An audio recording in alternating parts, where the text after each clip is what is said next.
존경하는 정세균 의장님, 선배 동료 의원 여러분, 더불어민주당 소속 계양을 출신, 인천 계양을 출신 송영길 의원입니다. 먼저 국무총리에게 질의하겠습니다.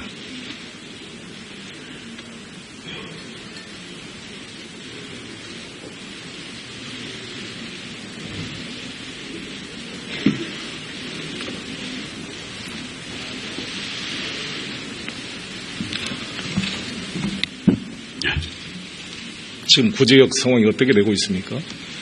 구제역 상황이 어떻게 되고 있습니까? 예, 구제역이 발생한 지 이제 며칠 지나면서 매일 한 건씩 발생하고 있기 때문에 저희가 심각한 위기 의식을 가지고 심각 단계로 등급을 올려서 총력 대응 체제를 갖춰가고 있습니다. 피해 상황이 어떻습니까? 지금 살처분한 걸 말씀하십니까? 제 기억은 지금 정확하진 않은데 800수 정도 그렇게 제 기억으로는 그렇게 되어 있습니다. 2월 8일 날 오전 8시 30분에 관계기관 장관들 회의를 하셨죠? 예, 했습니다. 그때 일주일 이내에 모든 백신 처분을 지시했는데 실제로 그게 집행이 안 되는 상황이죠? 백신 지금 집행하고 있습니다. A형 백신이 지금 부족하잖아요. 지금 A 플러스 제로와 그다음에 제로, O 그 두 타입이 있는데 그 두 타입을 이제 같이 적용을 하고 있습니다. 다만 최근에 A형이 이제 발생했기 때문에 그 부분에 대한 백신을 준비해야 된다. 더 준비해야 된다. A 플러스 O가 부족할 경우를 대비해서 더 대비하기 위한 준비하기 위한 노력을 하고 있습니다. 경기도 연천에서 A형이 발생했다는 사실을 관계기관 장관 회의 시작 전에 알고 계셨습니까?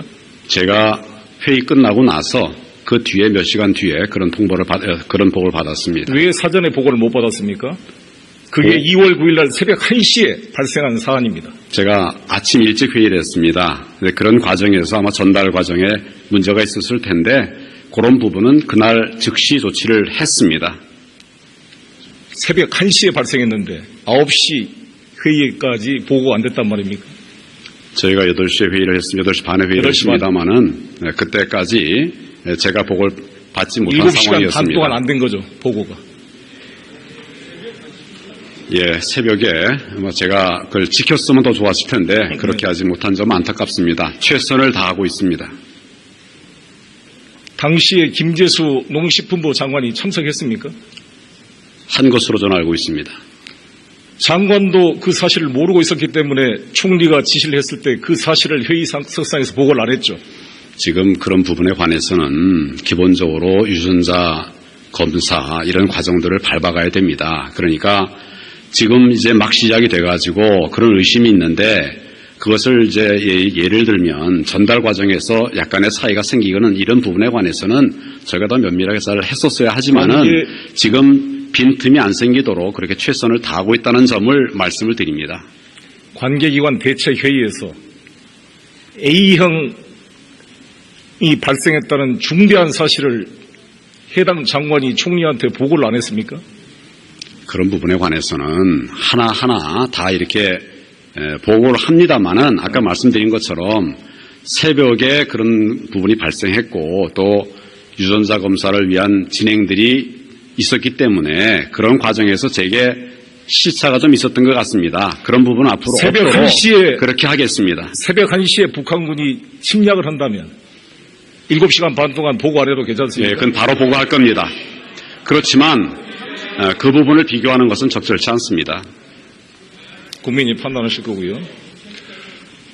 특검의 청와대 압수수색 영장 집행을 총리께서는 찬성합니까? 반대합니까?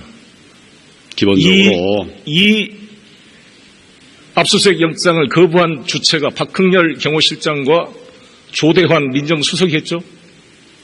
기본적으로 압수수색은 의원님 잘 아시다시피 피압수물이 있는 장소, 물건에 대해서 하는 것입니다. 그리고 그 부분에 관해서 법에 정해져 있는 데 따라서 그렇게 진행을 하고 있습니다.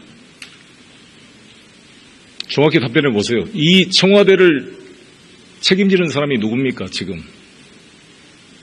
지금 문제되는 부분은 방금 말씀드린 것처럼 피압수물의 소재 장소와 물건입니다.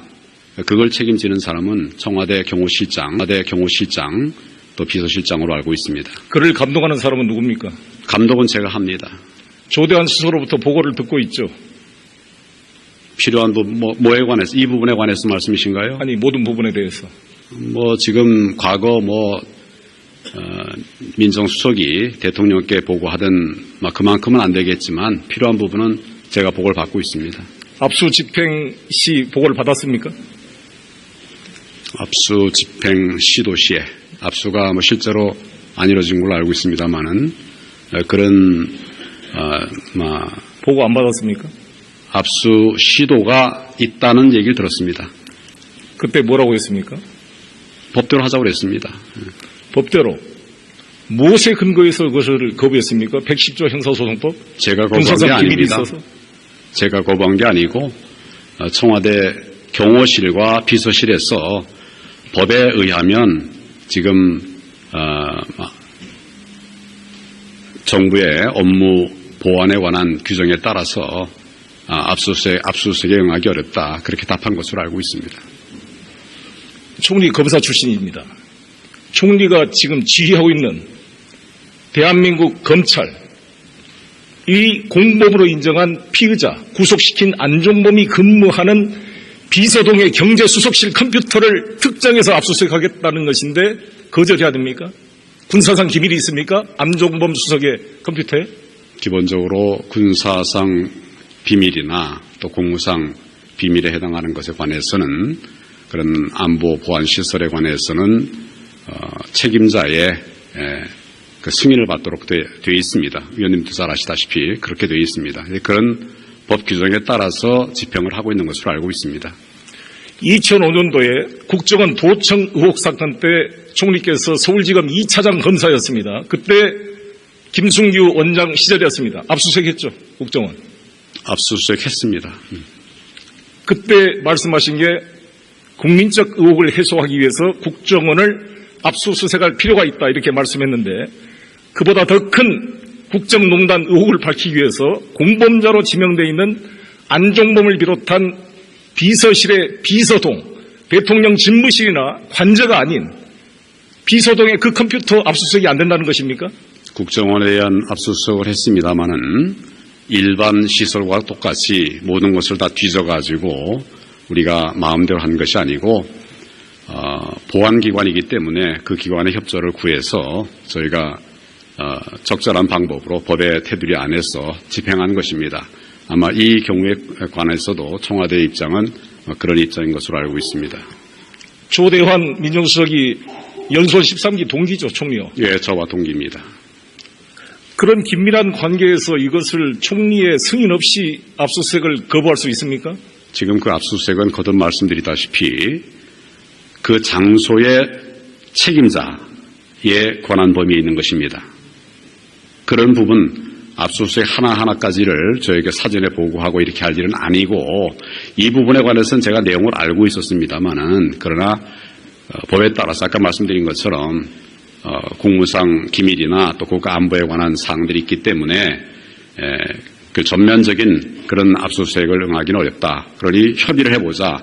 아마 비서실과 안보실에서 경호실에서는 그렇게 의견을 냈고 그런 협의 과정이 원활하게 잘 되지 않은 것으로 알고 있습니다. 2014년 4월 16일 날 통화 기록을 비롯한 서버 이런 것은 청와대 비서관 입회하에 압수수색하겠다는데 그것도 허용이 안 되는 겁니까?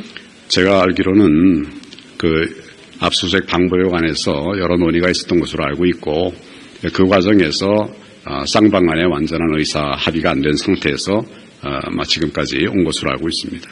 우리나라 국민들이 죄를 저지르면 검사한테 압수수색 못하겠다 그러면 그걸 다 조정해서 봐주고 하는 겁니까? 이것은 방금 말씀드린 것처럼 법의 규정이 있기 때문에 그 법을 집행하기 위한 그런 과정에서 협의가 있었습니다. 지금 총리께서는 30년 검찰 생활을 하셨는데 범죄 행위지와 공범자의 사무실의 컴퓨터 같은 것을 압수수색하지 않고 수사를 종결하는 경우가 있습니까? 압수수색이 필요하면 다 합니다. 필요하지 않으면 안 합니다. 그러니까 범죄 사실이 규명되면 안 하겠지만 범죄 사실을 확인하기 위해서 당연히 압수수색 해야겠죠. 방금 말씀드린 것처럼 압수수색에 필요가 있으면 하는 것이고 모든 범죄 수사를 위해서 압수수색이 다 필요한 것은 아닙니다. 아니, 그런 부분들을 종합적으로 검찰이 필요해서 판단해서 판단했고 판단할 것입니다.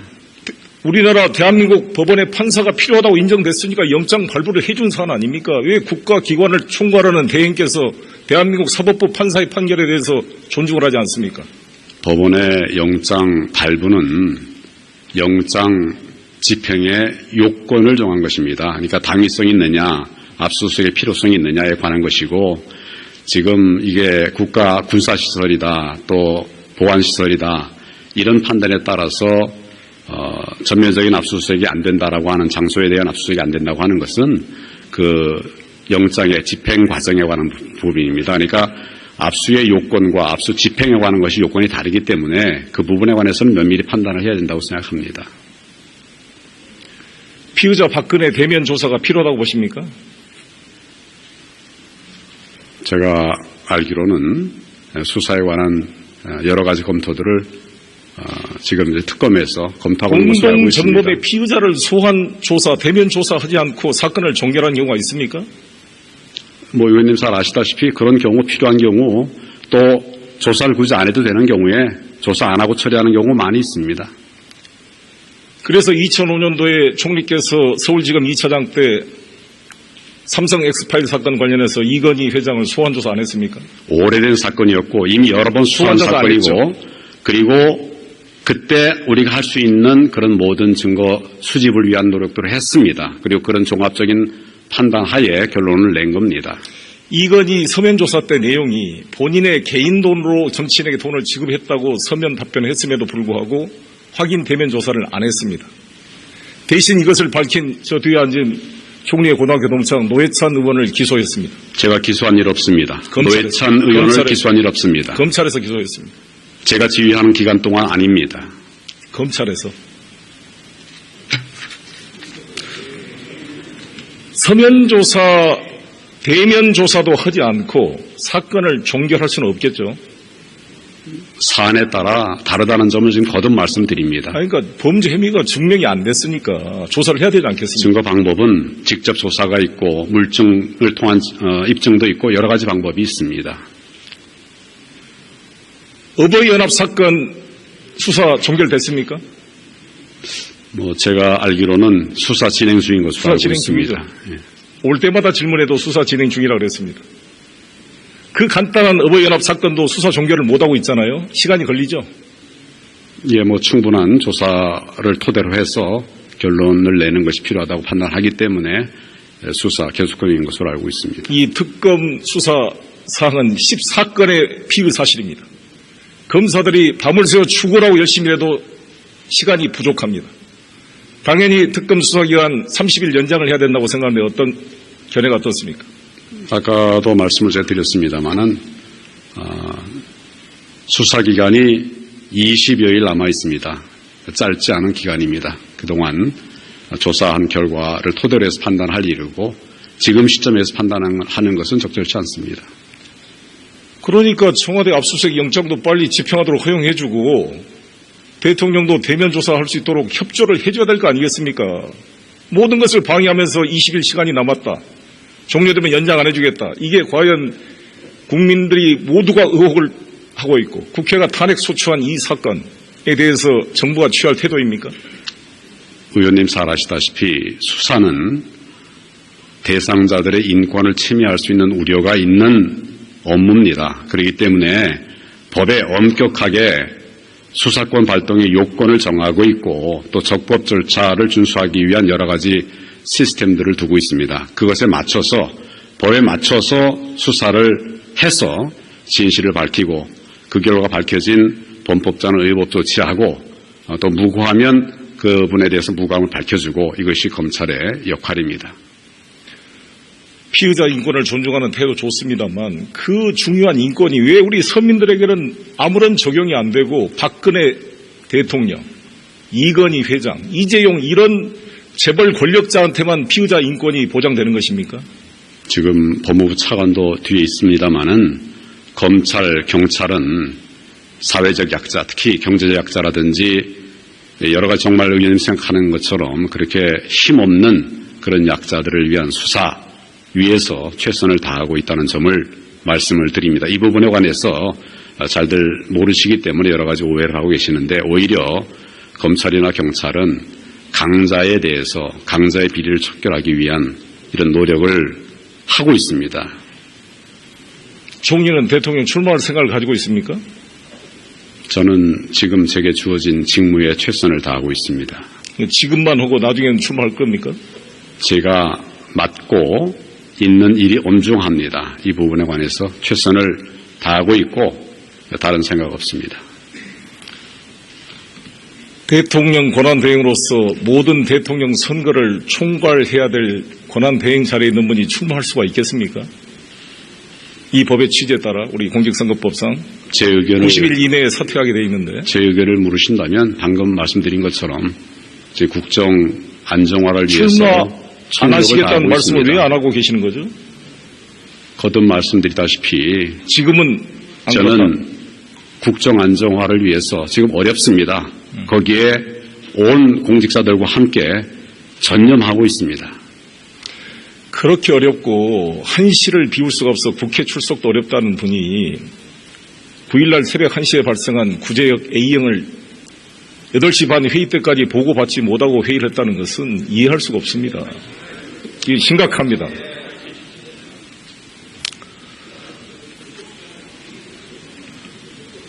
사드 배치 주둔지에 대해서 국회 동의가 필요 없다고 생각하십니까? 의원님 잘 아시다시피 사드 배치는 한미 간의 군사무기 체제 배치에 관한 것인데 이것에 관해서는 이미 한미 방위 조약이 있고 또 소파 규정이 있습니다. 그것의 이행 체계에 관한 문제이기 때문에 별도의 국회 동의는 필요하지 않은 것으로 저희는 판단하고 있습니다. 소파 규정 어디에 동의가 필요 없다는 게 있습니까? 무슨 몇 조죠? 조항이? 제가 지금 동의가 필요 없다고 말씀드린 것이 아니라 한미 간의 군사시설 배치에 관한 이런 기본적인 규정이 이미 조약으로 만들어져 있습니다. 그게 방금 말씀드린 한미 방위 조약이고 그리고 또 소파 규정입니다. 그것에 따라서 집행하고 있는 것이기 때문에 큰 틀의 조약 체계도 있기 때문에 그 이행 체계로서의 각 무기 체계들을 별도로 동의를 받을 사항은 아니다 이렇게 보고 있고 지금까지 사드 외에도 여러 방위 체계들을 도입했습니다. 그 부분에 관해서 별도로 국회의 동의를 받지 않았었습니다. 소파 몇 조에 나와 있습니까? 뭘 말씀하십니까? 동의가 필요 없다는 것이. 제가 동의 얘기가 거기 나와 있는 것이 아니라고 말씀드리지 않았습니까? 그러니까 동의가 필요 없다는 조항이 어디가 있냐고요. 큰 틀의 상호방위조약 4조. 큰 틀의 소파 규정에 관한 조약인 소파에 관한 협약이 있었습니다. 그리고 뭐가 몇 조입니까? 조항 자체들이 전부 다 기본적으로 한미 간의 방위 협력과 또 무기 체계 배치 등에 관한 일반적인 조항입니다. 이게 몇 조에 그게 있냐고요. 뭐에 관해서 물으시는 건지 모르겠습니다. 한미 상호방위조약 4조가 1954년에 협정이 됐습니다. 당사국의 합의에 의해서 미군이 육해 공군을 우리 영토에 배치하고 이를 허용한다고 분명히 되어 있습니다. 이 구체적 절차는 소파 한미 행정협정 29조에 따라 예산의 부담을 수반하는 행위, 주둔지를 공유하는 행위에 대해서는 국회의 동의를 받도록 되어 있고 이에 따라서 용산기지를 평택으로 이전할 때 국회의 동의를 받았던 것입니다. 알고 있습니까? 예산의 부담이 수반되는 이런 사업에 관해서 그 규모가 일정 규모와 이상이면 그런 동의를 받아야 되는 것으로 그렇게 알고 있습니다. 그렇지만 이 부분은 기본적으로 소파와 한미 상호방위 조약에 따라서 체결된 그 무기 체계의 집행을 하는 것이고 별도의 추가적인 그런 예산 부담 기본적으로 이 사드 배치는 사드 체계는 우리는 땅만 공유하고 그리고 이 체계 자체는 미국에서 운용하는 것입니다. 그런 측면에서 저희는 조약의 대상이 아니다 이렇게 보고 있습니다. 총리께서 공부를 더 해야 될 것 같은데요. 이 무기 체계, 미사일을 배치한다 이런 것들은 기존 존속되어 있는 미군 부대에 새로운 무기 체계를 배치하는 것은 총리 말이 맞을 수가 있습니다. 이것은 대한민국의 국토의 새로운 일부분을 떼어내서 롯데를 압박해가지고 땅을 빨리 팔아라 해가지고 새로운 우리의 국토를 공유하는 행위입니다. 그것도 우리 정부의 예산으로. 이게 국회 동의가 필요 없습니까? 기본적으로 거듭 말씀드리다시피 지금 한반도 안에 북한의 여러 위협에 대응하기 위한 여러 무기 체계들이 배치되어 있습니다. 우리 체계도 있고 또 한미 방위 협력에 의한 그런 무기 체계들도 있습니다. 그런 무기 체계들이 다 지금 의원님 말씀하시는 그런 배치 지역이 필요하고 또 소요 경비가 필요합니다. 이 소요 경비를 확보하기 위해서 매해 우리가 5년마다 소파 협의를 다시 하고 있고 이런 부분들의 일환이기 때문에 저희는 별도의 국회 동의가 필요하지는 않은 사안으로 그렇게 판단하고 있습니다. 아니, 총리께서 법률가로서 법치 행정을 해야지 법에 몇 조에 그렇게 되어 있냐고요. 이게 다 한미 상호방위조약 4조에 따라서 국회의 동의가 없이 대한민국 영토 전부에 미군이 필요하면 언제든지 무기와 부대를 배치할 수 있다면 이 대한민국 식민지지 이게 주권 국가입니까? 그 별도의 행위에 대해서 국회의 심의 동의를 받아야지요. 만약에 아무데나 미군이 필요하면 모든 우리 국토에다가 미군 부대를 설치할 수 있다는 것입니까? 그런 논리라면? 어떻게 그렇게 될 수가 있겠습니까? 아니, 우리와 그러니까 협의를 사안별로 해서 동의를 받아야 될 거 아닙니까? 협의를 해서 배치를 지역도 정하고 또 무기 체계가 무엇인지도 정하고 또 기간도 정하고 또 그렇게 하고 있는 겁니다. 우리 국민의 세금이 들어가는 행위 아닙니까? 우리가 방위비 분담을 1년에 9,400억 정도 제공하고 있고 올해 방위비 잉여 남아있는 미국에 남아있는 게 3,900억이 넘습니다. 제대로 감사도 우리가 할 수가 없습니다. 이거 당연히 국회 동의를 받아야 되는 것입니다.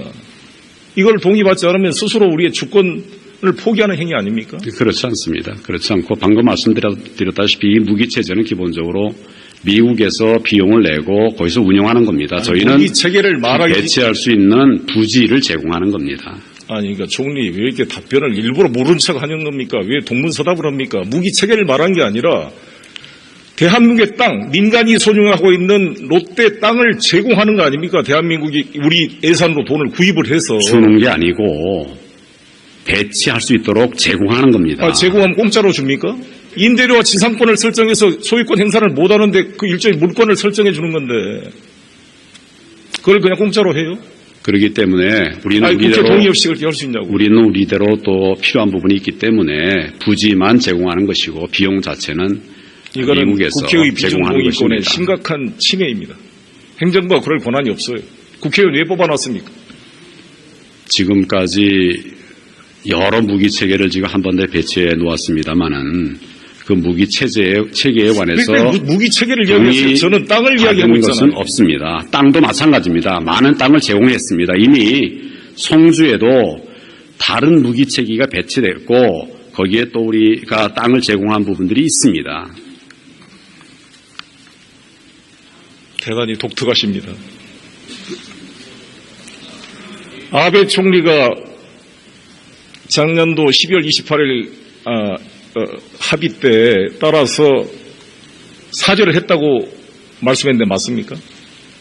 네, 그렇게 아베 총리가 어느 장소에서 어느 때 사죄를 했습니까? 위안부에 대해서? 기본적으로 한미 양국 간의 장관들과 한일에서 대표자들이 합의를 했고 그 내용에 아베 총리의 사과 표현이 들어 있습니다. 그게 사과고 별도로 사과가 없다는 겁니까?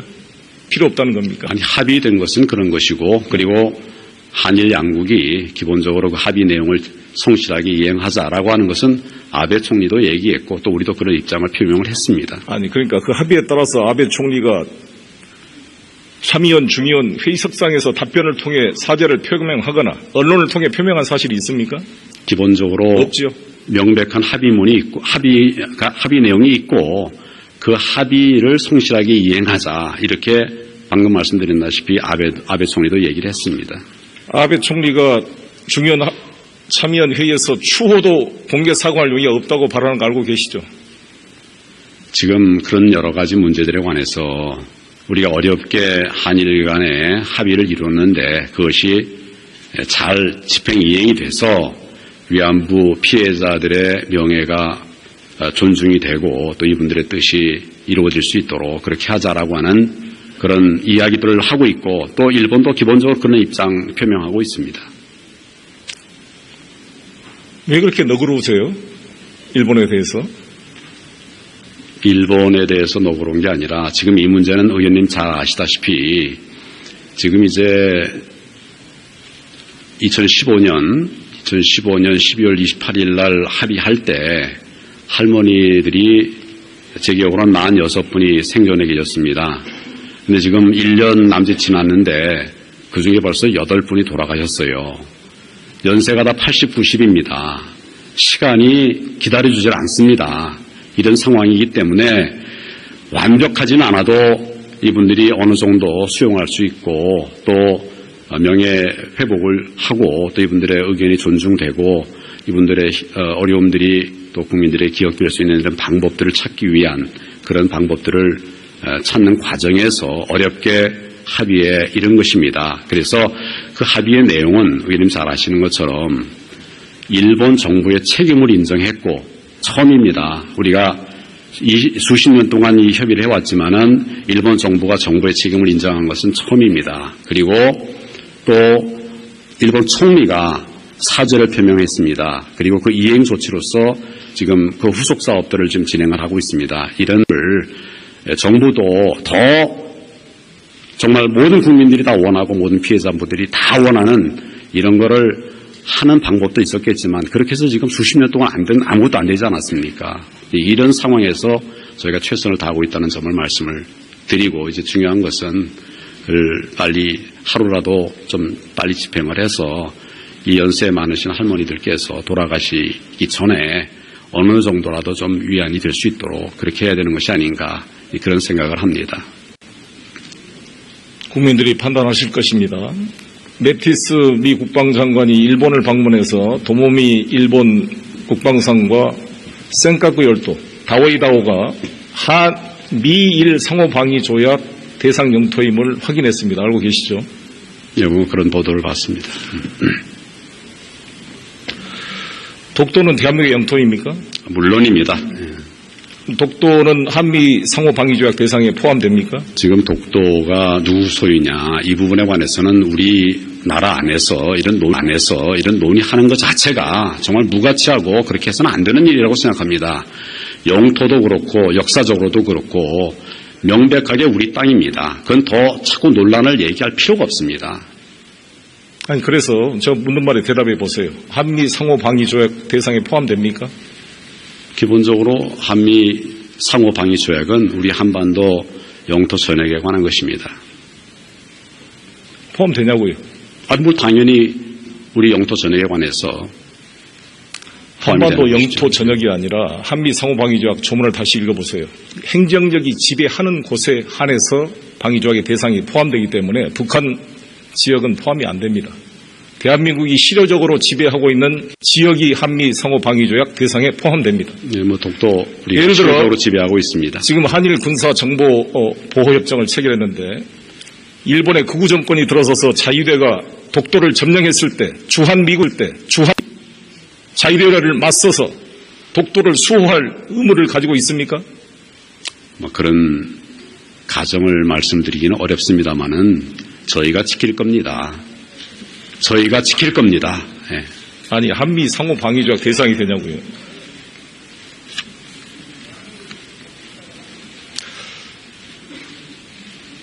고생했습니다.